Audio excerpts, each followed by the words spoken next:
எடப்பாடி பழனிசாமி அவர்கள் நேற்றைய தினம் பேசும்போது இந்தி திணிப்புங்கிற ஒரு விஷயத்தை கொண்டு வந்ததே காங்கிரஸ் கட்சி தான். அன்றைக்கு அவர்கள் கொண்டு வந்ததுனால தான் திமுகவும் சேர்ந்து அப்போ எதிர்ப்பு தெரிவிச்சாங்க. ஆனால் இன்னைக்கு காங்கிரஸ் திமுகவும் சேர்ந்து வந்து இந்த இருமொழி கொள்கை வேணான்னு சொல்லிட்டு வேணுங்கிறாங்க. எடப்பாடி பழனிசாமி அவர்கள் ஒரு முதலமைச்சராக இருந்தவர், எதிர்க்கட்சி தலைவராக இருப்பவர். கொஞ்சம் எல்லாத்தையும் படிக்கணும். அவர் படிக்கிறதுல யாரோ எழுதி கொடுக்கறத அவர் பேசுறாரு.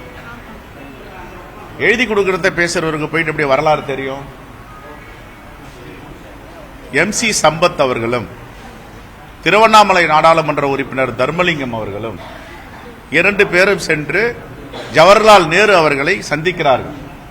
ஜவஹர்லால் நேரு அவர்கள் சொல்லுகிறார்கள், நாங்கள் இந்த போராட்டத்தை தீவிரப்படுத்த போறோம், இந்தி திணிப்பு கூடாது, இருமொழி கொள்கை, தமிழ் மொழி வழிகாட்டு மொழி, ஆங்கிலமும் தமிழும் தான் இருக்கும் என்று இருமொழி கொள்கையை நீங்கள் நடைமுறைப்படுத்த வேண்டும் என்று ஒரு வேண்டுகோள் வைக்கிறார்கள். உடனே ஜவஹர்லால் நேரு அவர்கள், உங்கள் மாநிலம் என்ன விரும்புகிறதோ அதை எங்களுடைய அரசு செய்யும் என்று ஜவஹர்லால் நேரு உத்தரவாதம் அளித்தார். அது மட்டும் இல்ல, அவர்கள் ஜவஹர்லால் நேரு அவர்களை நாடாளுமன்ற வளாகத்தில் பார்த்துவிட்டு அவர்கள் வீடு செல்வதற்கு முன்பு ஜவஹர்லால் நேரு அவர்கள் பாரதத்தின் பிரதமர் கையொப்பமிட்டு இருமொழி கொள்கை தமிழ்நாட்டில் கடைபிடிக்கப்படும் அப்படின்னு உத்தரவாதம் அளித்து கடிதம் கொடுத்தார். இந்த வரலாறு வந்து எடப்பாடியாருக்கு தெரியுமா? அவர் கேளுங்க, உங்களுக்கு வரலாறே தெரியலன்றார் செல்வ பெருந்தகை. அன்னையிலிருந்து இன்னி வரைக்கும் இருமொழி கொள்கை தான் கடைபிடிக்கிறாங்க. யாரால் இயற்றப்பட்டது இருமொழி கொள்கை?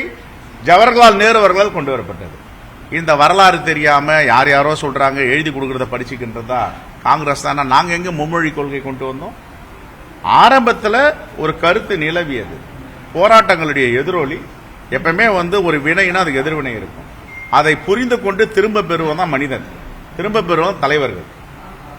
மும்மொழி கொள்கை வேண்டாம், இருமொழி கொள்கை என்று தமிழ்நாடு அரசு முத்தமிழறிஞர் கலைஞர் ஆட்சியில கோரிக்கை வைத்தவுடன் ஜவஹர்லால் நேரு அவர்கள் உடனே அதை இருமொழி கொள்கையாக நீடிக்கும், தமிழும் ஆங்கிலமும் இருக்குன்னு கடிதமே கொடுத்திருக்கார். வேணான்னா எடப்பாடியார போயிட்டு அது ஜவஹர்லால் நேரு என்ன கடிதம் கொடுத்தார், ஜவஹர்லால் நேரு என்ன உத்தரவாதம் கொடுத்தார், அந்த உத்தரவாதத்தில் இன்று வரை நாங்கள் மீறுகிறோமா? இதெல்லாம் படிக்கணும். அவர் ஞாபகமா இருக்கிறதுல படிக்கிறது இல்ல. 2வது, நவோதயா பள்ளிக்கூடங்கள் கொண்டு வர முயற்சி பண்ணணும். அப்ப முத்தமிழறிஞர் கலைஞர் 2006 என்ன பண்ண, நவோதயா பள்ளிக்கூடங்கள் தமிழ்நாட்டிற்கு உகந்ததல்ல. உடனே திரும்ப பெற்றுட்டாங்க. வேண்டாம், தமிழ்நாட்டுக்கு எது உகந்ததோ நீங்க அதை வச்சுக்கோங்க, தமிழ்நாட்டுக்கு வேண்டான்றதை விட்டுருங்க. இதுதான் ஜனநாயகம், இதுதான் காங்கிரஸ் பேரியக்கத்துடைய ஆட்சி, காங்கிரஸ் பேரிய தலைவர்.